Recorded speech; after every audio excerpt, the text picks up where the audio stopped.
चाहे पेट्रोल का दाम हो, चाहे रसोई गैस का दाम हो, चाहे आटे का दाम हो, चाय पत्ती का दाम हो, नींबू का दाम हो, हर दाम में आग लगी हुई है आज की तारीख में। तो सबसे पहले तो मैं ये कहना चाहूंगी कि 1.5 लाख करोड़ रुपए का प्रहार हुआ है आम जनता पर। नए साल में मोदी जी का ये तोहफा है। आज सवेरे एक बहुत बड़ी रिपोर्ट आई और उस रिपोर्ट ने कहा कि परचेजिंग पावर पैरिटी के अनुसार हमारे देश में घरेलू रसोई गैस के दाम दुनिया में सबसे ज्यादा हैं। पेट्रोल का दाम तीसरा सबसे ज्यादा है और डीजल का दाम 7वां सबसे ज्यादा है। और सिर्फ यही चौंकाने वाला फिगर नहीं है कि रसोई गैस सबसे ज्यादा दुनिया में महंगी हिंदुस्तान में, या पेट्रोल सबसे तीसरा महंगा हिंदुस्तान में, या डीजल सबसे 7वां महंगा हिंदुस्तान में। चौंकाने वाली बात यह है कि करीब करीब 1/4 दिन की आम भारतीय की कमाई, आम भारतीय की एक दिन की औसतन कमाई का 1/4 हिस्सा पेट्रोल में, करीब 21% हिस्सा डीजल में और करीब 15.5% हिस्सा रसोई गैस में जा रहा है। आम आदमी की दिन की औसतन कमाई का 1/4 हिस्सा पेट्रोल डीजल में 21% और 15.5% से ऊपर रसोई गैस में जा रहा है। घर चलाने का जो साबुन, तेल, कंघी, अनाज, पानी का खर्चा होता है वो पिछले 6 महीने में करीब 10% बढ़ा है और पिछले 2 साल में करीब 45% उसमें बढ़ावट आई है। और हम ऐसे ही नहीं बोल रहे हैं। आज नींबू खरीदने चले जाइए तो नींबू अब खट्टा नहीं कड़वा हो गया है, क्योंकि नींबू का दाम 80 रुपए तो पिछले 5 ही दिन में बढ़ा है। नींबू 300 रुपए से ऊपर बिक रहा है।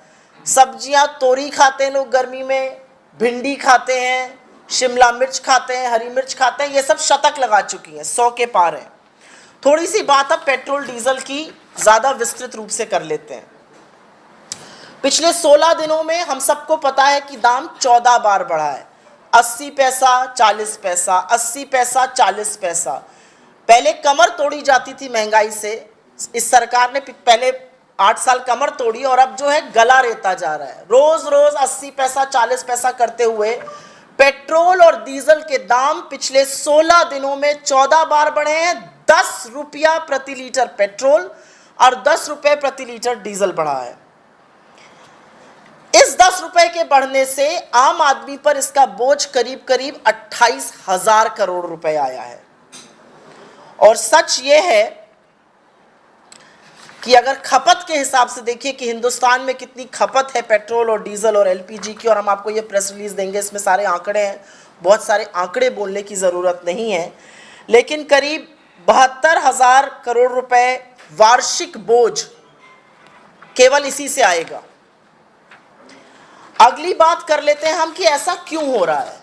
क्योंकि जब भी आप बीजेपी के प्रवक्ताओं से, उनके मंत्रियों से, मोदी जी के लोगों से पूछिए तो वो कहते हैं ये वैश्विक है। जी नहीं, ये वैश्विक नहीं है। जब कच्चे तेल का दाम $20 प्रति बैरल हुआ था 2020 और 21 में, तब ये दाम कम नहीं हुए थे।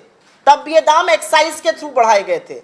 सरकार ने 13 बार एक्साइज बढ़ाया है और ये सच है कि डीजल पर एक्साइज 531% बढ़ी है और पेट्रोल पर एक्साइज 203% बढ़ी है। 26 लाख करोड़ रुपए सरकार ने ईंधन पर एक्साइज और टैक्स लगाकर कमाया है। 26 लाख करोड़ रुपए जनता पर प्रहार किया है, 26 लाख करोड़ रुपए का। लेकिन आज ही और कल के फिगर्स, आरबीआई का डेटा बताता है कि बड़े पूंजीपतियों का जो राइट ऑफ किया गया है लोन, वो 10.86 लाख करोड़ किया गया है। एक तरफ 26 लाख करोड़ का प्रहार हो रहा है, एक तरफ राहत दी जा रही है करीब करीब 11 लाख करोड़ की। तो दिक्कत की बात यह है कि पिछले साल ही सरकार ने 4.5 लाख करोड़ सिर्फ ईंधन से कमाया, जबकि सरकार के पास वक्त था, मौका था, टाइम था, आय कम हुई है, लोगों की नौकरियां गई हैं। 84% जनता कहती है कि जो वो 3 साल पहले कमा रहे थे वो अब कमा रहे हैं, और महंगाई बढ़ती जा रही है। रसोई गैस की बात कर लेते हैं। एक तो घरेलू रसोई गैस का अभी 50 रुपए दाम बढ़ा था जैसे ही चुनाव खत्म हुआ। 137 दिन एक बार भी दाम नहीं बढ़ा, और 137 दिन बाद 50 रुपए रसोई गैस का दाम बढ़ा घरेलू का, और जो कमर्शियल सिलेंडर है उसका दाम 250 रुपए बढ़ा 1 अप्रैल को, और एक ही महीने में पहले 105 रुपए बढ़ा था, तो 845 रुपए की वृद्धि करी गई है पिछले 8 सालों में। और ये कमर्शियल कोई अलग से यूज नहीं होता है, खोमचे वाले, ठेले वाले, होटल वाले, और इसीलिए हर जगह खाने का दाम बढ़ रहा है। तो कहीं ना कहीं जो सिलेंडर पे दाम बढ़ा, और ये मैं घरेलू गैस की बात कर रही हूं, इससे प्रहार होता है 27,000 करोड़ रुपए का। 28,000 करोड़ का कभी पेट्रोल डीजल पे हुआ, 27,000 करोड़ रुपए का इससे हुआ। अब बात कर लेते हैं, क्योंकि जब इनसे उत्तर की बात करो तो दक्षिण बोलते हैं। जब पेट्रोल डीजल करिए तो ये कहते हैं सीएनजी से चला करिए आप लोग, बहुत अच्छी बात है।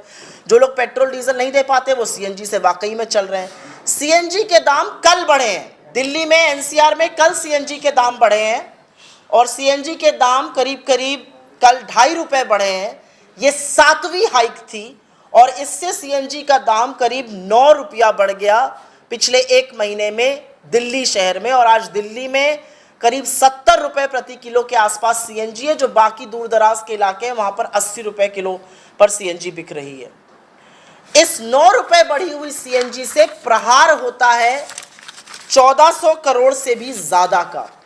28,000 करोड़, 27,000 करोड़, 1400 करोड़, ये सीएनजी से प्रहार हो रहा है।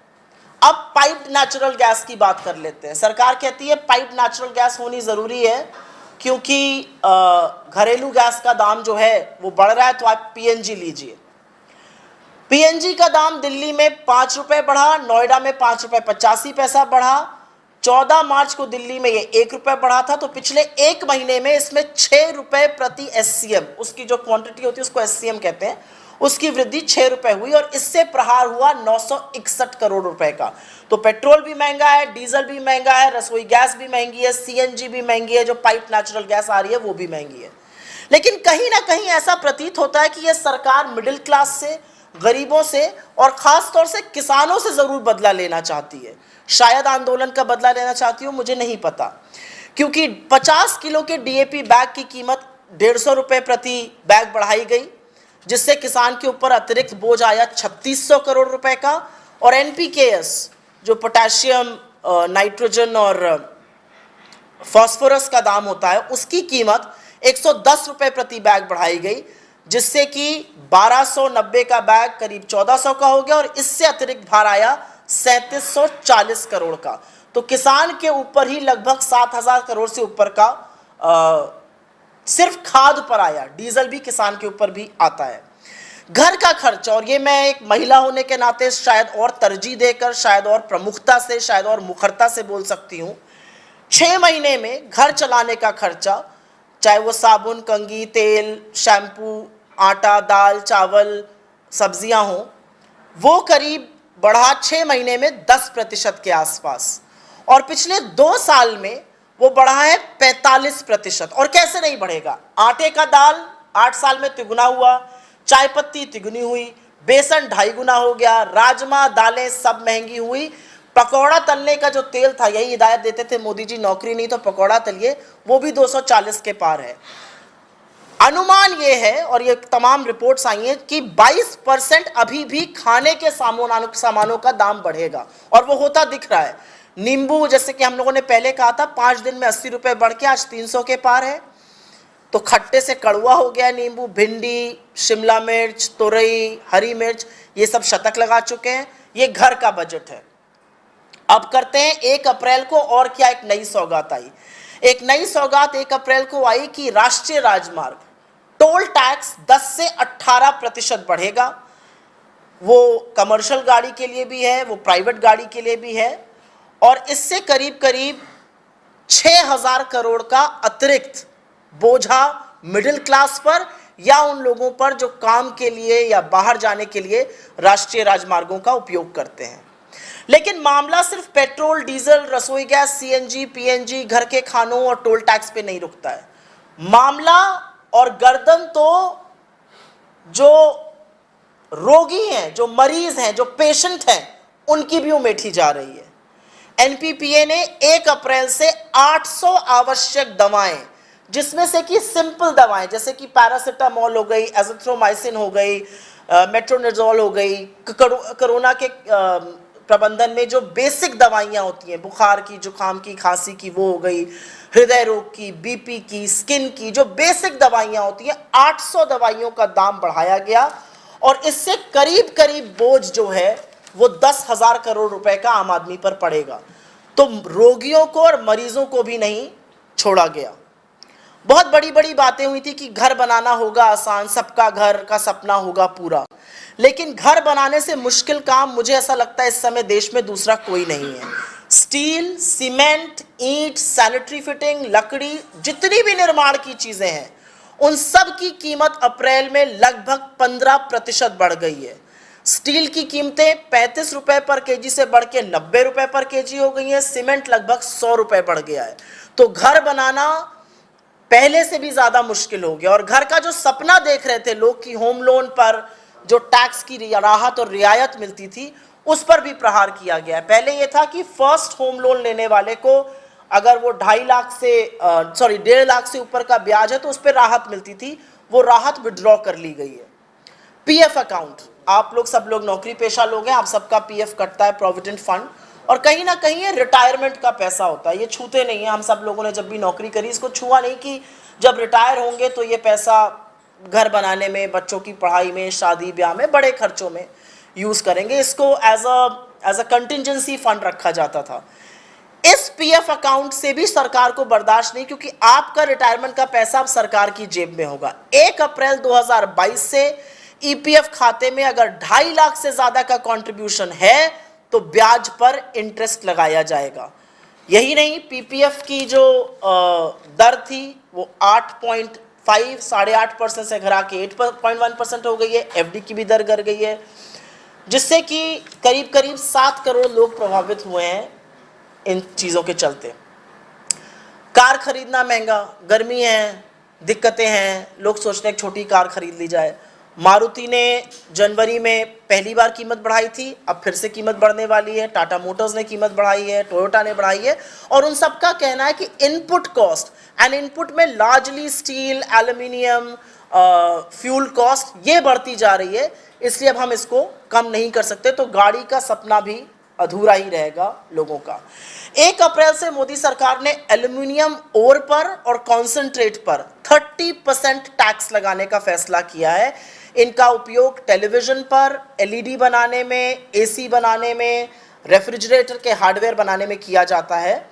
और इन सब के चलते AC, TV, fridge, LED bulb की कीमत 15% और मोबाइल की कीमतों में 20 से 30% की बढ़ोतरी होगी। तो मोटा मोटा लब्बो लबाब बात का यह है कि पेट्रोल और डीजल और रसोई गैस से जो लूट शुरू हुई थी वो बढ़ते बढ़ते आपके चौके चूल्हे तक पहुंच गई, आपके घर के खाने की सामग्री तक है, वो आपके रिटायरमेंट पैसे पर है, वो सड़क चलने पे जो टोल टैक्स देना है उस पर है, वो मोबाइल फ़ोन और एलईडी पर है, वो एसी पर है, वो कारों पर है। हर चीज़ महंगी होती जा रही है और कहीं ना कहीं इसका प्रभाव हर व्यक्ति पर पड़ रहा है। और जब सरकार से इस पर सवाल पूछिए तो जवाब सिर्फ एक आता है, हमने चुनाव जीते, ये मुद्दा नहीं है। जी नहीं, ये मुद्दा है। और मुद्दा इसलिए है क्योंकि हमारे सिस्टम में, ठीक है आपने चुनाव जीते हैं, लेकिन बहुत सारे लोगों ने आपके खिलाफ भी वोट दिया है। वो वोट महंगाई के खिलाफ है, वो वोट बेरोजगारी के खिलाफ है। और महंगाई इसलिए भी प्रचंड है क्योंकि नौकरियां गई हैं और आय कम हुई है। और चुनाव जीतने का ये कतई मतलब नहीं है कि आपको लूट करने का लाइसेंस मिल गया है।